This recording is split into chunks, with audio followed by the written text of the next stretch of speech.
Queridos, estou muito grato a Deus por mais uma vez estar neste santuário para, reunido com a igreja, estarmos louvando e adorando o nome do nosso Deus.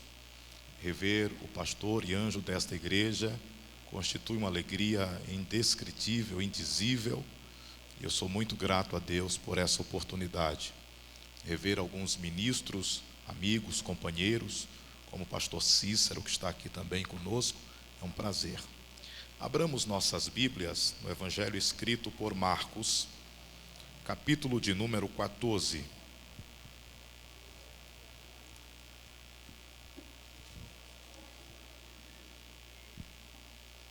Evangelho escrito por Marcos,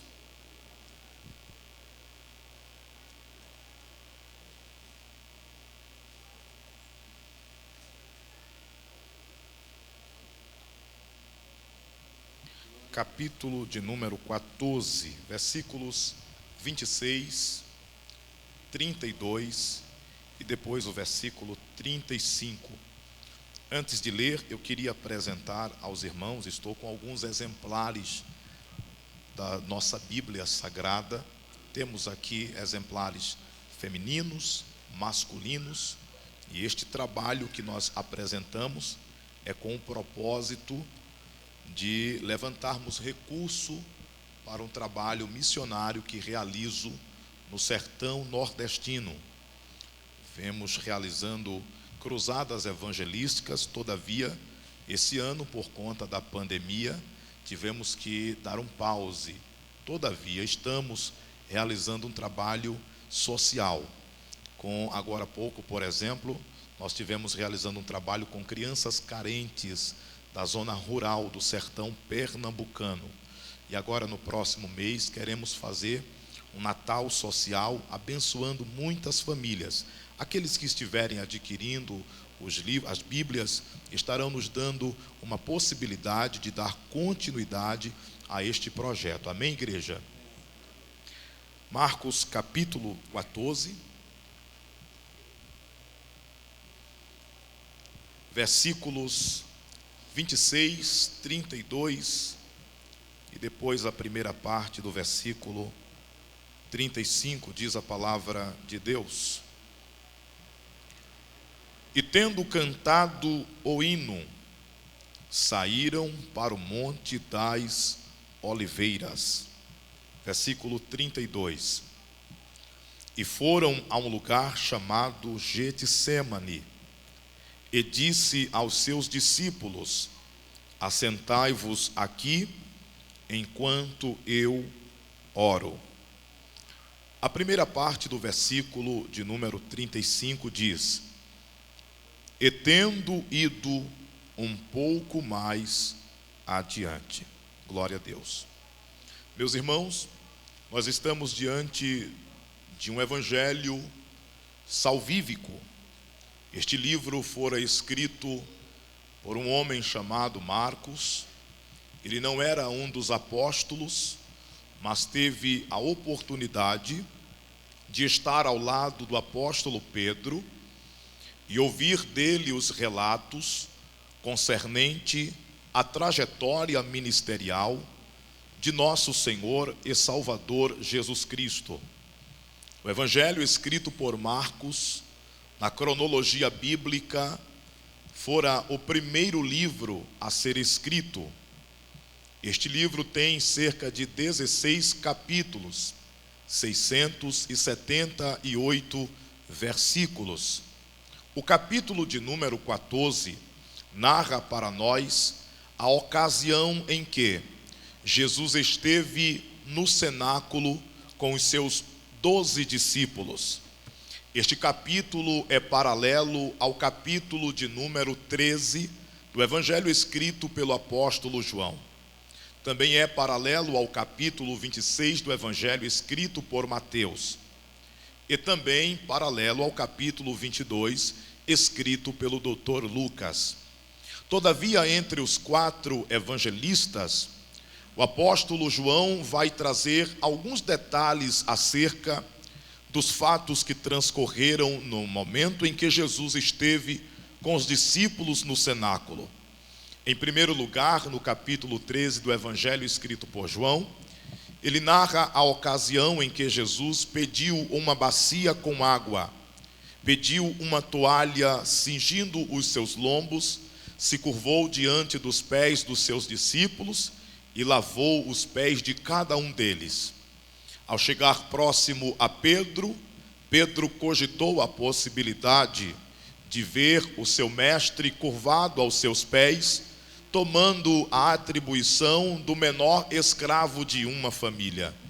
Ele disse: Senhor, eu não sou digno de que lave os meus pés. Jesus disse: se não posso lavar os teus pés, não és digno de mim. E Pedro, respondendo, falou: então não lava apenas os meus pés, mas me lava por inteiro. E Jesus disse: vós já estáis limpo pela palavra que eu vos tenho anunciado. Jesus percebeu no cenáculo que os discípulos estavam com um semblante apático. Outrora ele havia comunicado aos mesmos que teria que ascender aos céus. E percebendo notória a tristeza, destacou a maior promessa de todos os tempos no capítulo 14 registrado por João, quando disse aos discípulos: não se turbe os vossos corações, credes em Deus, credes também em mim. Na casa de meu pai há muitas moradas, se não fosse assim eu vou-lo teria dito, vou preparar lugar. E quando eu for e vos preparar lugar, voltarei outra vez, e vos levarei comigo, para que onde eu esteja, estejais vós também. O capítulo 15 do Evangelho escrito por João vai tratar sobre a importância da unidade da igreja. Jesus irá asseverar sobre a importância do amor, da comunhão. Ele também vai destacar sobre as perseguições no capítulo 16. Todavia, quando ele se depara ao capítulo 17, a Bíblia cita que Jesus para de falar com os discípulos. Ele olha para os céus e ele inicia uma oração. Os teólogos chamam esta oração de oração sacerdotal. Na verdade, é um breve resumo, é um apurado que Jesus está entregando ao Pai. E ele inicia esta oração dizendo: Pai, é chegada a hora. A palavra Pai no original grego que Jesus utilizou é a palavra pater, que dá a designação de um cabeça de um clã, um líder. Jesus está se colocando como alguém submisso a uma missão que a ele fora designada. Ele está se referindo à hora mais aguardada nos céus, porém mais temida pelo inferno. A que hora Jesus estava apontando? A hora que ele seria levado para o sinédrio e, na perspectiva de uma falsa testemunha, seria condenado à tortura romana. Receberia uma coroa de espinhos sobre a sua cabeça. Nos seus ombros seria posto o patíbulo. Pela via sacra ele teria que carregá-la. Seria chicoteado, esbofeteado e cuspido no rosto. Todavia também seria pendurado no madeiro, no Gólgota, com as suas mãos pregadas e também os seus pés. E ao seu lado um soldado romano transpassaria com uma lança e dele verteria água e também sangue.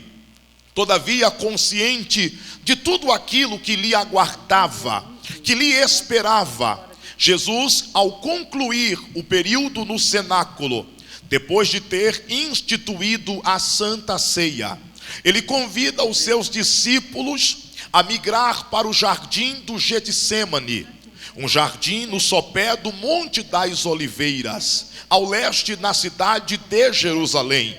Todavia ele vai sair, mas ele não sai com um semblante decaído, mesmo sabendo de tudo que lhe espera, mesmo sabendo que a cruz lhe aguarda, mesmo sabendo que o opróbrio e a humilhação perante os homens está à sua espera.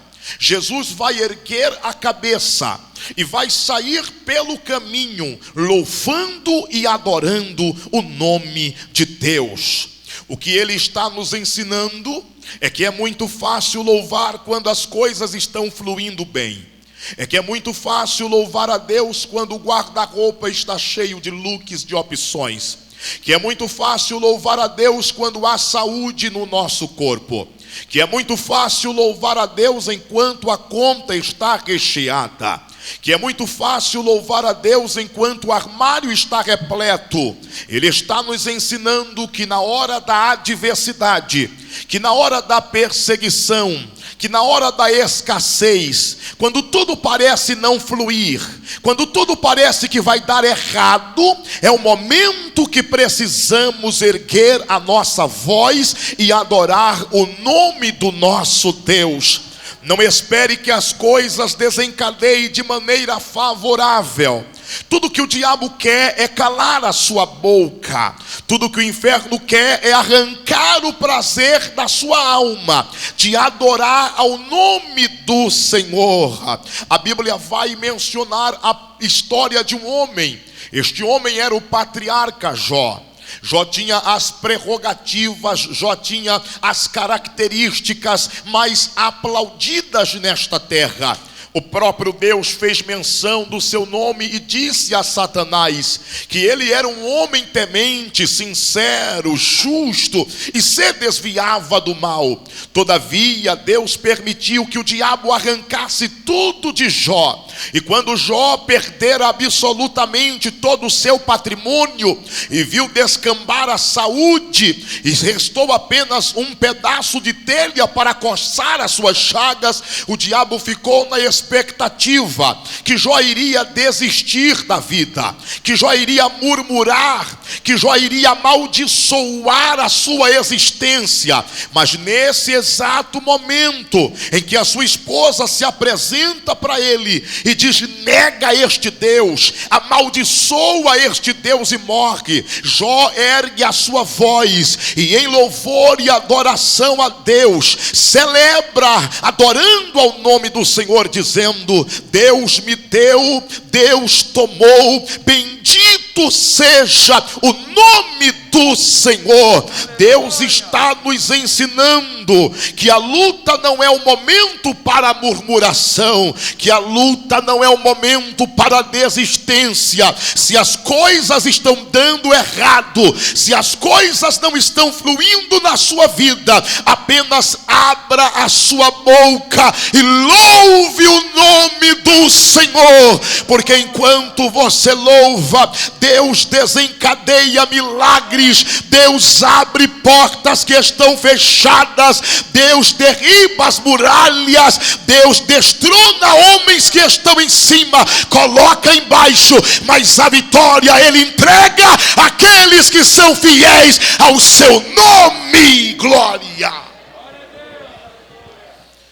Jesus Cristo está saindo do cenáculo e ele vai até o Getsêmani. Jesus tem objetivo. Jesus, todas as vezes que esteve em Jerusalém, ele permitiu que a sua agenda lhe possibilitasse a oportunidade de migrar para o jardim do Getsêmani. E o propósito, o afã de Jesus era de poder passar o momento a sós com o Pai, pois Jesus dedicou o seu tempo à oração. A oração não era algo esporádico na vida de Jesus. Sempre que possível, Sempre que ele via a possibilidade, ele se retirava do meio da multidão e ia a sós conversar com o Pai. Jesus orou em todos os aspectos e em todos os momentos da sua vida. A Bíblia vai mencionar para nós em Lucas 3:21.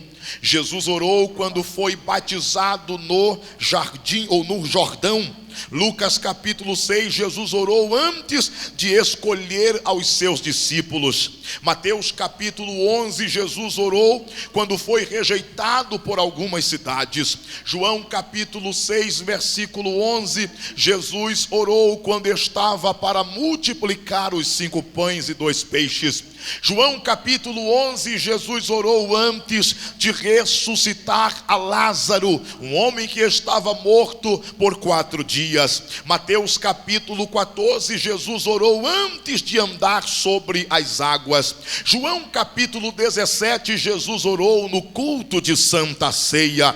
Marcos capítulo 14, versículo 32, Jesus orou no momento da sua angústia quando estava no Getsêmani. Marcos capítulo 15, Jesus orou quando já estava pendurado na cruz do madeiro. E Paulo, escrevendo aos Romanos capítulo 8, versículo 34, diz que até esse exato momento ele está à destra de Deus, orando e intercedendo pela igreja. Jesus sempre dedicou momentos à oração. Isso tanto prova que os discípulos, quando estavam certo dia atravessando o mar da Galileia, no principiar de seu ministério na terra, observaram quando as ondas incapeláveis vieram contra a embarcação, e perceberam quando Jesus se levantou e verbalizou palavras que condicionou a natureza a se submeter ao comando da sua voz. Ele aquietou o vento, ele acalmou a tempestade, e depois disso os discípulos boquiabertos indagaram uns aos outros dizendo: quem é este que até o vento e o mar lhe obedecem? Depois disso os discípulos passaram a averiguar o que era o segredo do ministério de Jesus, porque por onde ele passava, coisas extraordinárias aconteciam. Os leprosos eram purificados, os cegos enxergavam, os coxos andavam, e até os mortos eram por ele ressuscitados. O pão era multiplicado e alimentava mais de 10.000 pessoas. Ele andava sobre o mar e ninguém tinha uma explicação lógica, racional para identificar o segredo do seu ministério. Todavia, um certo dia os discípulos perceberam quando Jesus se levantou bem cedo, querendo se esquivar do meio da multidão para ir a um lugar deserto orar, e os discípulos pediram para acompanhá-lo.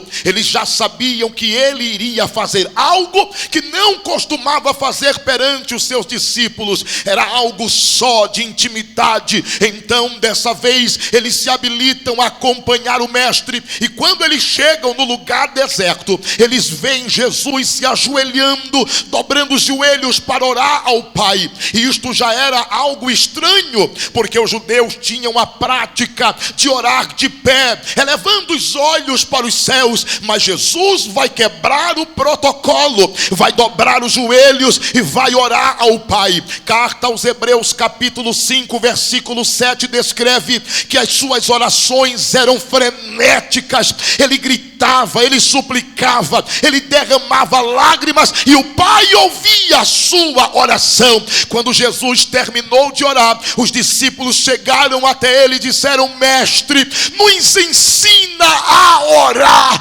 Eles não pediram a arte da prédica, a arte da oratória, não pediram ao antídoto para curar os enfermos. Eles entenderam que o ministério, para progredir, para crescer, para alavancar, depende de uma vida de intimidade, de comunhão, de relacionamento com aquele que chamou para fazer a obra.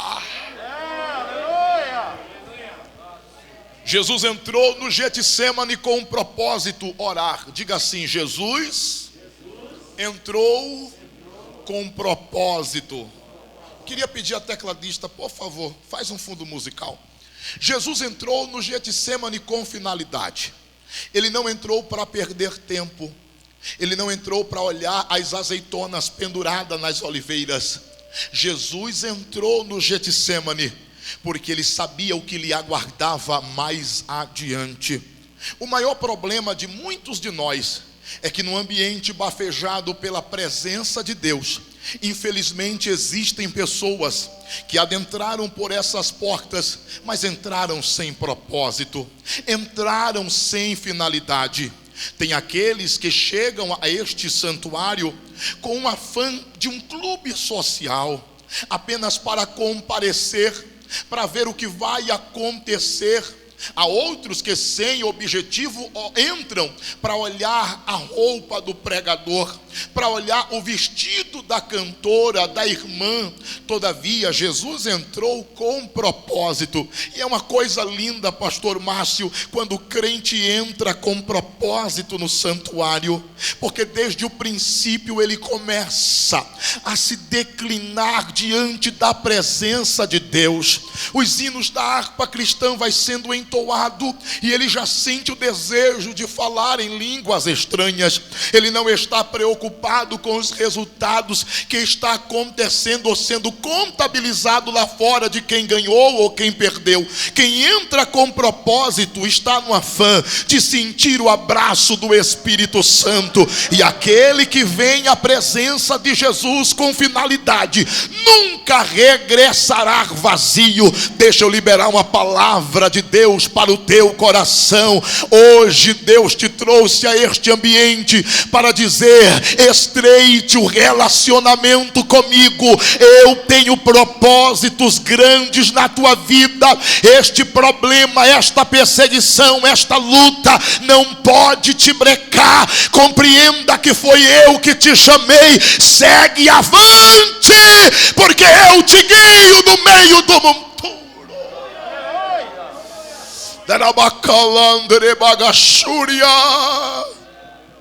Eu estou sentindo Deus neste lugar. Jesus entrou no Getsemane com um propósito. O detalhe é que enquanto Jesus está orando, alguém está maquinando em entregar. Enquanto Jesus está orando no Getsemane, existe um dos seus discípulos que está dialogando com os sacerdotes. Enquanto Jesus está de joelho dobrado, orando, se entregando à vontade do Pai, existe alguém que está projetando uma cilada. E é mesmo assim. Você se dedica, você se empenha, você se entrega, você se anula dos seus desejos para fazer a vontade de Deus. Satanás não gosta disso. Ele levanta alguém à tua diagonal direita, ele levanta alguém à tua diagonal esquerda para tentar te parar. Mas escute, Jesus sabia o que Judas estava fazendo, e mesmo assim ele não parou de louvar, e mesmo assim ele não parou de orar. Deixe quem quiser se levantar, que se levante. Deixe quem quiser falar, que fale. Deixe quem quiser te entregar, que te entregue. Deixe quem quiser colocar a mão, que coloque. Mas continue no propósito, continue no centro da vontade de Deus. Aleluia. Aí Jesus, ele vai orar, e enquanto ele está orando, ele está colocando diante de Deus a sua vida. Este é o momento em que todas as forças infernais estão se levantando para impedi-lo de chegar até o Gólgota. Este é o momento em que todos os demônios estão lutando de maneira frenética para atrapalhar o progresso da missão de Jesus. Mas o versículo 35, na primeira parte, diz: e tendo ido um pouco mais adiante, escute, nesta ocasião em que Jesus está de joelhos dobrados orando, alguns estudiosos e pesquisadores dizem que ele está apoiado em uma das prensas de azeitona. Nesse momento, Lucas descreve que ele começa a soar grandes gotas de sangue. Ele está orando e o inferno está pensando: vamos impedi-lo de chegar até o Calvário. Não iremos permitir que ele conclua o projeto que foi profetizado lá no Éden. E enquanto eles estão tentando de todas as maneiras, eu descubro agora por que Jesus tinha tanto desejo de orar ao Pai dentro do jardim do Getsêmani. É porque o Getsêmani era o lugar aonde se extraía as azeitonas, e ali era ela prensada e extraída um óleo chamado azeite. Este azeite é um dos tipos do Espírito Santo. Logo quando Jesus entrava no Getsêmani, ele sentia o cheiro do Espírito Santo. O que eu entendo é que Jesus, antes de chegar ao Gólgota, ele precisa abraçar o Espírito Santo, ele precisa receber o conforto de Deus. Tanto prova que Lucas capítulo 22 versículo 43, enquanto ele está soando grandes gotas de sangue, um anjo desce do céu para confortá-lo. Era como se dissesse: o Pai me enviou para te declarar que vá em frente, que não pare, que não desista. A multidão, a raça humana depende desta atitude, depende deste projeto. Se Jesus desistisse, eu não estaria hoje aqui. Se Jesus desistisse, você não teria sido resgatado lá fora do pecado e do mundo. Mas Jesus, na hora em que todos os demônios estão lutando para impedi-lo, ele vai se levantar, ele vai dar mais um passo adiante. É como se dissesse para o inferno inteiro: eu vim para cumprir a vontade daquele que me enviou. Eu não posso desistir, eu não posso retroceder, eu vou à frente, eu vou adiante. E ele chega até o Gólgota, e no momento que ele está crucificado,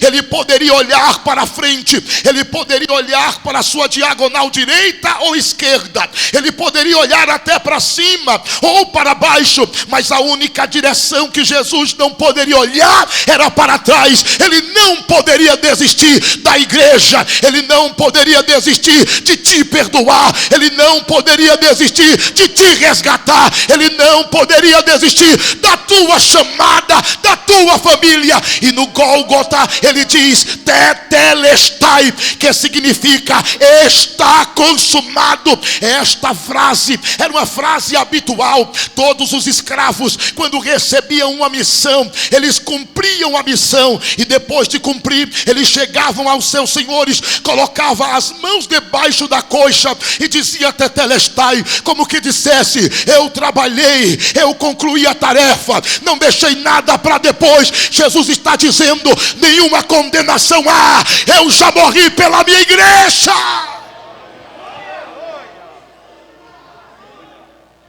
Aleluia. Mi maior, por favor. Mi maior. Oh, e nós hoje estamos aqui para celebrar a ceia do Senhor, para declarar a Ele a nossa gratidão, para dizer a Ele: valeu a pena, valeu a pena. Que bom que o Senhor não desistiu. Ele morreu para que você tenha perdão, Ele morreu para que você tenha vida, Ele morreu para que hoje estejamos libertos de toda condenação.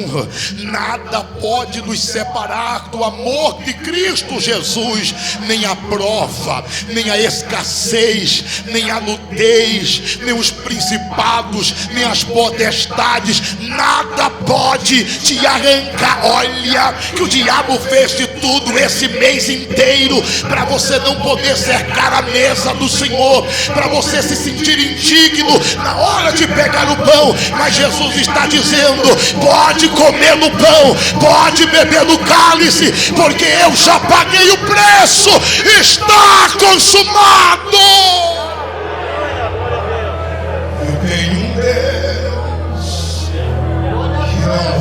deixar esta luta me matar, o desespero me tomar. Por mais pressão que seja a situação, ouve comigo, o controle ainda está na palma de suas mãos. Agora eu tenho um Deus que não vai deixar esta luta me matar, o desespero me tomar. Por mais pressão que seja a situação, o controle ainda está aonde?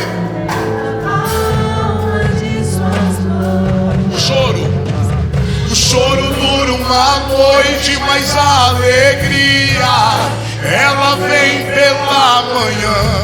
Eu creio.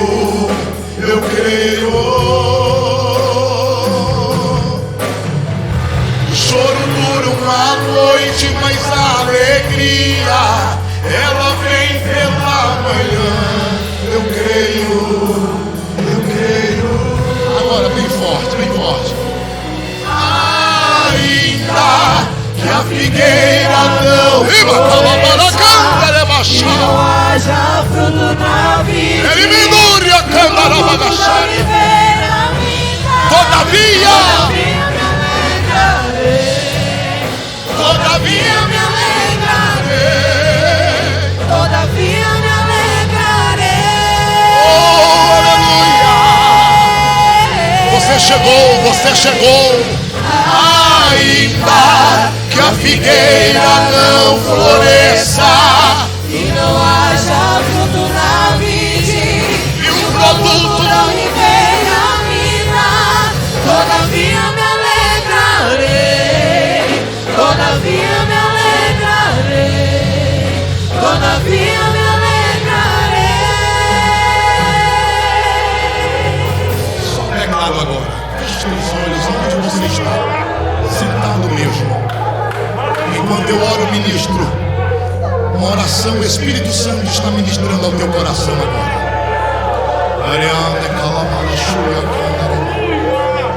Oh Pai, neste momento, Senhor, eu te agradeço pela tua presença nesta casa.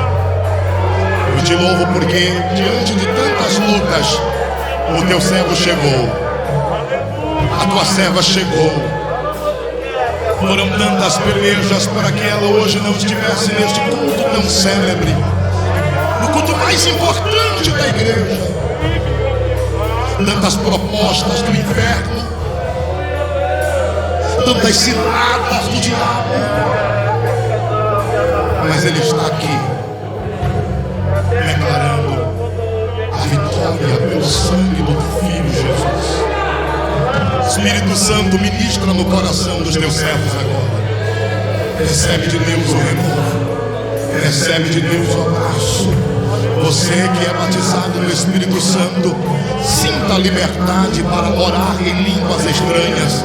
Sinta os teus lábios tremular, a tua língua bater, tremer, e o Espírito Santo orar através da tua boca.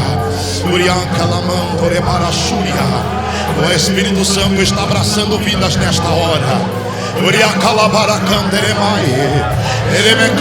Você chegou se arrastando, mas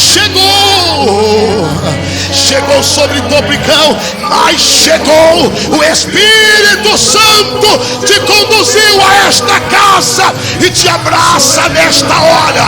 Recebe de Deus, recebe do Pai, aonde você estiver. Recebe da galeria, recebe a graça, recebe agora a força, recebe agora a unção, recebe agora.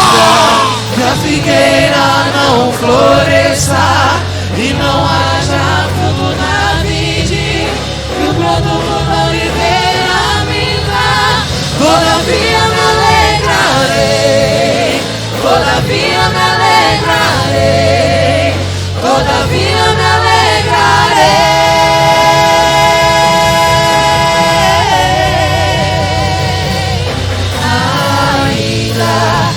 figueira não floresça e não haja fruto na vide, e o produto da oliveira minta, todavia me alegrarei, todavia me alegrarei, todavia me alegrarei.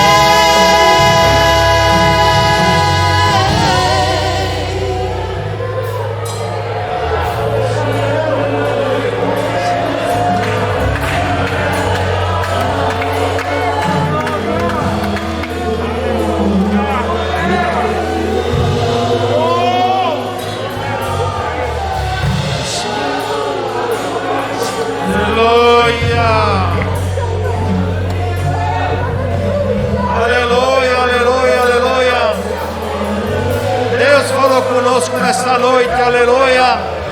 Alegra-se, meu irmão. Glorifica, adora esse nome poderoso, aleluia.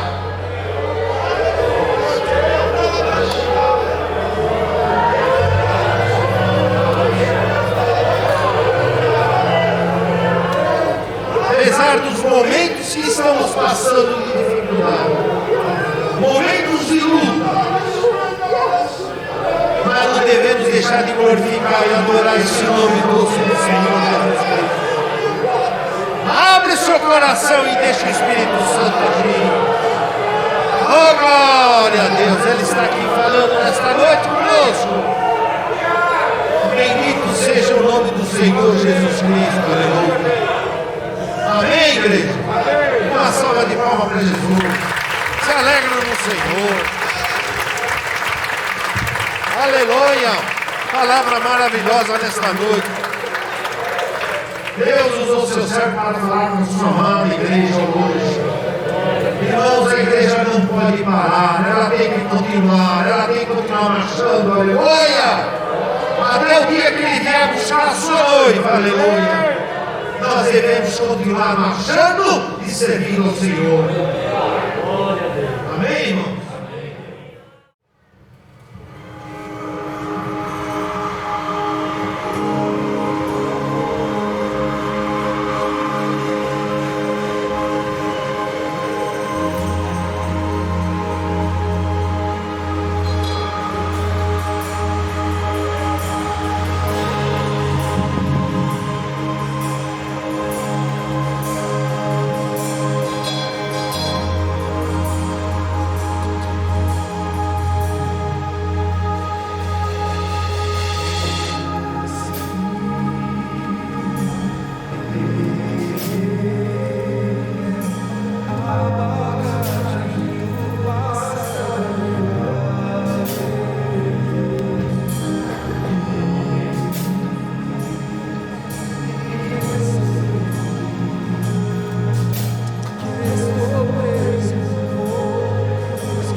foi julgado em meu lugar.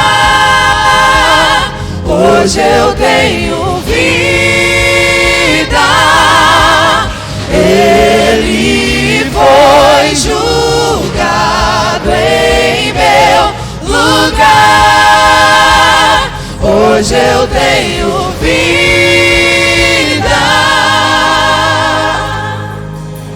Era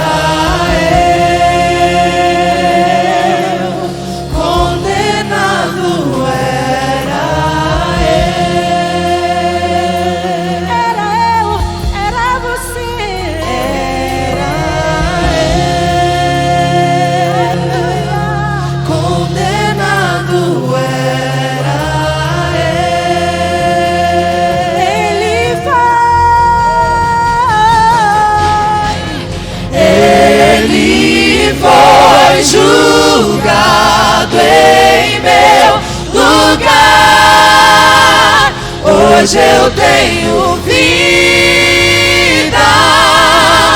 Ele foi julgado em meu lugar. Hoje eu tenho vida. Escandaloso amor me encontrou.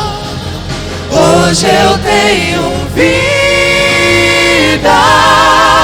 Escandaloso amor me encontrou. Hoje eu tenho vida.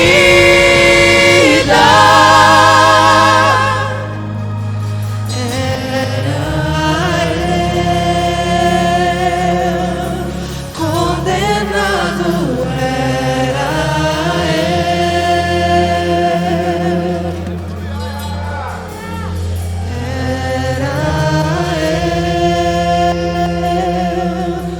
condenado,